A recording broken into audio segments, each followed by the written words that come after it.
Chapter 2 Rajasthani लघु चित्र शैली उदय एवं विकास। इसका जन्म कैसे हुआ राजस्थानी शैली का और इसका डेवलपमेंट कैसे हुआ। राजस्थान के मेवाड़ क्षेत्र में जैन कल्पसूत्र शैली के बने लघु चित्रों की रचना हुई। जो जैन कल्पसूत्र लिखा गया था, फर्स्ट चैप्टर में आपके दो शैली आई थी, जैन शैली और पाल शैली। मेरी वीडियोस में है, आप देख लेना।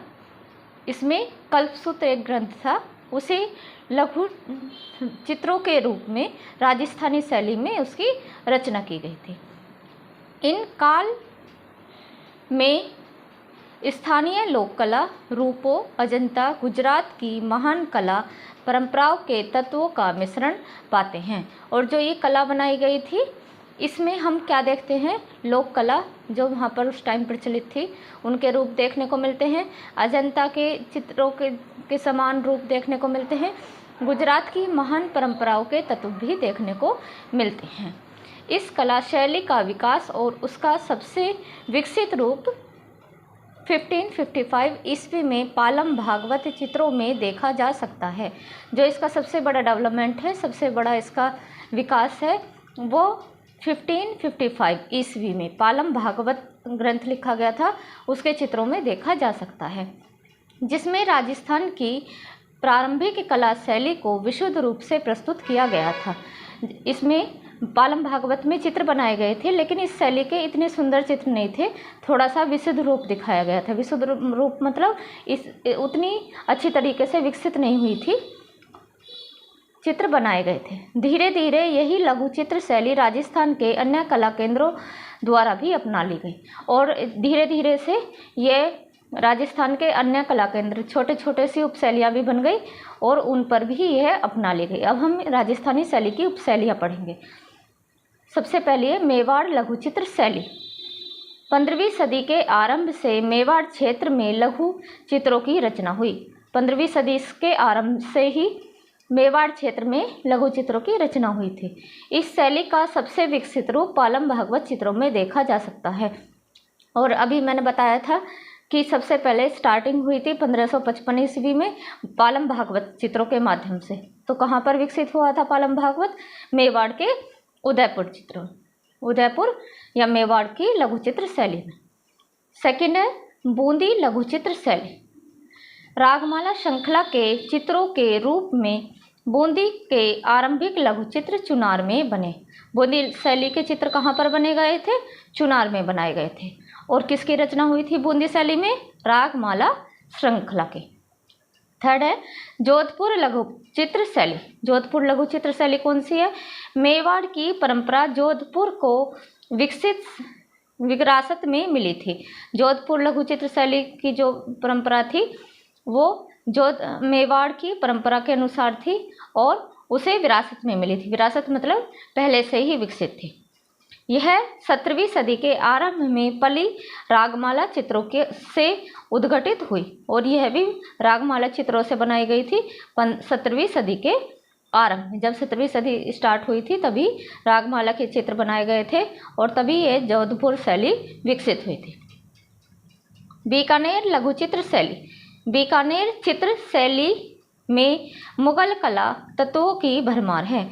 बीकानेर की जो शैली थी उसमें मुगल शैली के चित्रों की भरमार है। मतलब मुगल राज्य से निकाले गए चित्रकार आ गए थे और उन्होंने अपने ही वहाँ के सीखे हुए कला तकनीक को इस शैली में डाला था, क्योंकि बहुत से कलाकार मुगल दरबार को छोड़कर बीकानेर आ गए थे। क्योंकि वो दरबार चित्रकार जो थे वो मुगल परंपरा को मानने वाले थे और मुगल शैली से ही उन्होंने चित्र बनाए थे। इसीलिए बीकानेर शैली में चित्र जो बनाए गए थे उनमें मुगल शैली के चित्र देखने को मिलते हैं, तत्व देखने को मिलते हैं। किशनगढ़ लघु चित्र शैली। रहस्यमयी नारी सौंदर्य किशनगढ़ चित्र शैली की जान है और सबसे सुंदर जो लेडीज के चित्र बनाए गए हैं, नारी के सौंदर्य बनाया गया है, वो किशनगढ़ शैली में ही। नारी सौंदर्य का आदर्श रूप में बनी ठनी और कृष्ण रूप में राजा सावंत सिंह का चित्रण किशनगढ़ शैली की पहचान है। और दो चित्र बहुत ही प्रसिद्ध हैं। पहला चित्र है जो नारी सौंदर्य से प्रभावित है, बनी ठनी, राधा बनी ठनी। ये आपके सिलेबस में भी है, मैंने सारी वीडियोस भेज दी हैं, डिस्क्रिप्शन बॉक्स में सारी वीडियोस के लिंक मिल जाएंगे और इनका इंग्लिश में ट्रांसलेशन भी मिल जाएगा, वो आप चेक कर लें। और कृष्ण रूप में राजा सामंत सिंह जो थे वो कृष्ण के रूप में चित्रित किए गए थे और यह शैली भी सबसे अच्छी पहचान रही है पुरुषों के लिए जो कृष्ण के रूप में बनाए गए थे। फिर है जयपुर लघुचित्र शैली। जयपुर के राजा सवाई जयसिंह ने शासनकाल में लघु चित्रों को संरक्षित किया और जयपुर के राजा थे राजा सवाई सिंह।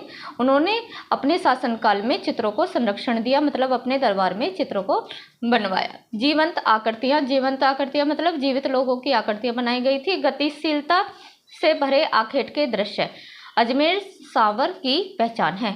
और अजमेर के जो पहचान है, जयपुर की जो पहचान है, उसमें जीवंत आकृतियां दिखाई गई थी, जैसे जीवित लोगों की आकृतियां दिखाई गई थी। और गतिशीलता से भरे आखेट, गतिशीलता मतलब चलते फिरते आखेट के दृश्य दिखाए गए थे, जैसे रियल में कोई आखेट कर रहा है, कोई दौड़ रहा है, कोई खड़ा है, इस तरीके से चित्र बनाए गए थे। कोटा लघुचित्र शैली। राम कथा, कृष्ण लीला, महाभारत व अन्य विषय कोटा के प्रिय विषय रहे हैं। कोटा शैली के विषय रहे हैं राम कथा, कृष्ण लीला, महाभारत व अन्य विषय। कौन कौन से हैं ये विषय रहे हैं? कोटा व बूंदी के कुछ शैलीगत विशेषताएं समान हैं और इनकी कुछ ऐसी विशेषताएं हैं जो समान है, मतलब टेक्निक एक ही थी और बनाने का तरीका भी एक जैसा था। किंतु कोटा को 12मासा चित्रण में विशिष्टता प्राप्त है और कोटा के जो चित्र बनाए गए थे वो 12मासा नामक चित्र बनाए गए थे, उनमें विशिष्टता इसे प्राप्त है, कोटा लघुचित्र शैली की। अब यहाँ पर पढ़ेंगे राजस्थानी लघुचित्र शैली की विशेषता। भावपूर्ण चेहरे, तीखे नाक, नक्श, रोबीली आकृतियाँ बनाई गई। जो राजस्थानी शैली में चित्र बनाए गए थे, भावपूर्ण चेहरे मतलब उसमें फीलिंग्स भी डाली गई थी, हंसते हुए, रोते हुए, इस तरीके से। तीखे नैन नक्श बनाए थे, रोबीली आकृतियाँ बनाई थी, राजपूतानी अंदाज में रोबीली आकृतियाँ बनाई गई थी। राजस्थानी शैली के चित्रों में मानवीय संवेगों को प्रयोग किया गया था और राजस्थानी शैली में मानवीय संवेग को भी प्रयोग में लाया गया था। इस शैली में सशक्त रेखांकन के साथ चटक रंगों का प्रयोग किया गया और इस शैली में रेखाओं को सशक्त बनाया गया था, टूटी फूटी नहीं बनाया गया था और डार्क कलर को प्रयोग किया गया था। रंगों का उत्कृष्ट मिश्रण, प्रबल भाव, प्रवीण ढंग, समय, सामान्य रंग संयोजन व बारीक रेखांकन इस शैली की विशेषता है। और इस शैली की कौन कौन सी विशेषता है? उत्कृष्ट मिश्रण बनाया गया था, मतलब रंगों को अच्छे तरीके से मिक्स किया गया था, प्रभावी ढंग दिखाया गया था और सामान्य रंग संयोजन भी दिखाया गया था। बारीक रेखांकन, छोटी छोटी सी बारीक सी आकृतियाँ भी बनाई गई थी। राजस्थानी शैली के प्रमुख मुख्य विषय कौन कौन से रहे राजस्थानी शैली के, जिन पर चित्र बनाए गए थे? रसिक प्रिया, सुरसागर, रामायण, कृष्ण लीला, राग रागिनी, लैला मजनू पर आधारित चित्र बनाए गए। ऐतिहासिक प्रसंग, व्यक्ति चित्र, ग्रामीण जीवन के दृश्य भी बनाए गए। मानव चित्र, त्योहार, उत्सवों, आखेट दृश्यों तथा प्राकृतिक चित्रण आदि भी बनाए गए।